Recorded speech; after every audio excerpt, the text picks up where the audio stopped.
Ես Վարդան Կարագյուզյանն բժշկագիտության տեղեկատվության եւ բժշկագիտական կիբեռնետիկայի որակավորման Պավլիկան 25 տարի ղեկավարել եմ ամերիկյան բժշկական գիտական կենտրոնը, հանդիսանելով Կալիֆոռնիայի բժշկագիտական դպրոցի շրջանավարտ։ Ներկայումս հետևելով Հայաստանի իրադարձությունների ընթացքը եւ Փաշինյանի վարքագիծը, այնին ստիպեց անդրադառնալ նրան արդեն մեկ այլ տեսանկյունով բժշկագիտական տեսանկյունից։ Թույլ տվեք նկատել, որ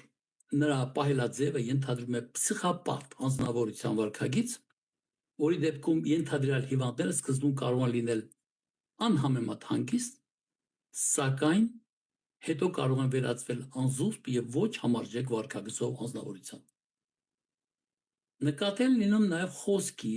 հետեւաբար մտքերի ոչ ներդաշնակ ընթացակարգ, համեմված թեմայի մոտ ընկած անհարկի պարզաբանումները, եւ որոնք էլ կարող են ցավոք սրտի շրջապատի կողմից ընկալել որպես հարցի բազմակողմանի վերլուծության արդյունք,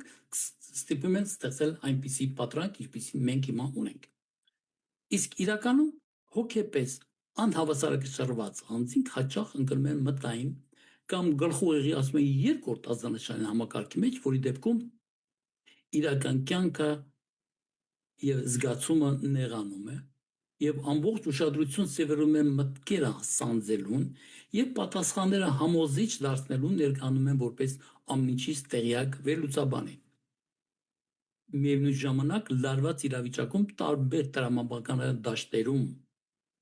գտնված մտքերը հավաքելու համար պահանջվում է ժամանակամիջոցով։ Եվ այդ ժամանակամիջոցը խնայելու համար անձը բազմաթիվ անգամ կարող է կրկնել նույն ֆրազը եւ մտքերը հավաքելու ակնկալիքով ստեփում է այդպիսի պատրանքներ ստեղծել, թե ինքը կարող է եւ հարցի մոտենալ բազմակողմանի։ Իսկ համոզիչ ներկայացնելու ապա օգտագործում է թատերական ժեստադրումներ կամ հանրային առօրյա բառապաշար։